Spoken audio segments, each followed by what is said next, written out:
A far-left commune worshipping the principles of egalitarianism to decades of abuse. It's emerged that the couple suspected of keeping 3 women in servitude for more than 30 years were actually leaders of a Maoist sect during the 1970s. Agravandian Balakrishnan and his wife Chandra set up a communist squat in Brixton in South London in 1976 and soon became well known to the police. Detectives said that the pair met 2 of the victims through what they described as a shared political ideology before allegedly subjecting the women to years of emotional and physical abuse. Porrick O'Brien has more. Just when you thought this sad, complicated story couldn't get any more mystifying, it does. A stone's throw from Brixton's new Soya Latte set, the house that 30 years ago became home to Brixton's new Maoist sect. The Workers' Institute opened its doors to a very different Brixton. A hothouse of political radicalism, Black Panthers, militant squatters, Maoists. It seems completely incongruous now, but during the 70s, the Workers' Institute in Brixton operated as a sort of hyperactive communist beehive. There were 13 core members, 6 in full-time employment, financed the others to do full-time revolutionary work. Women and foreigners were encouraged to take up leading roles, except, of course, for the role of head honcho, a revolutionary guru. That was reserved for one man, and one man alone, Aravindan Balakrishnan, or Bala. He's Indian, 73. Back in the day, he set up his own Maoist group here, a brand of communism that believes the revolution had to start with people from the Third World.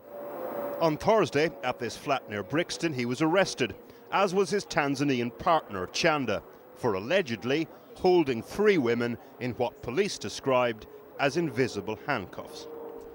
It's hard to imagine the emotional and political intensity of what happened behind this door. Here's a taster though.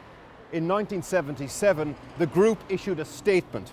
They said, and I quote, "The world," Brixton included presumably, "will be liberated from capital oppression by the Chinese Liberation Army before the end of this year."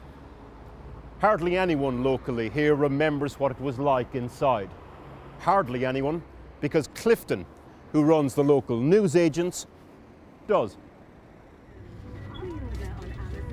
He went to several Maoist meetings there at the time. Even says he has the little red book he got somewhere in the basement. And the people that were running it, what were they like? They were, I remember 2 little Chinese and an Indian man. Was the Indian man in charge of it, sort of? To me, it was the spokesmen were the Chinese. The Indian man was like sitting and observing. I knew he bought the building. The Indian man bought the building. Oh, did he? Yeah, he bought the building, and they used to give us food, put food on the table. I went to about 3 meetings. The centre was raided by the police several times. Special branch and the intelligence services took them seriously enough to raid their premises on several occasions. I mean, for the rest of us on the left, quite honestly, this group and those like them were so bizarre, one wonders why anybody should have given them any attention at all.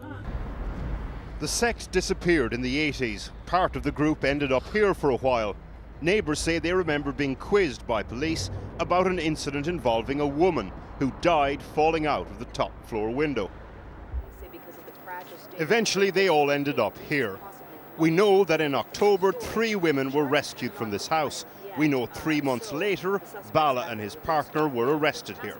And still, the more we learn about this story, the less we feel we know. Porrick O'Brien reporting.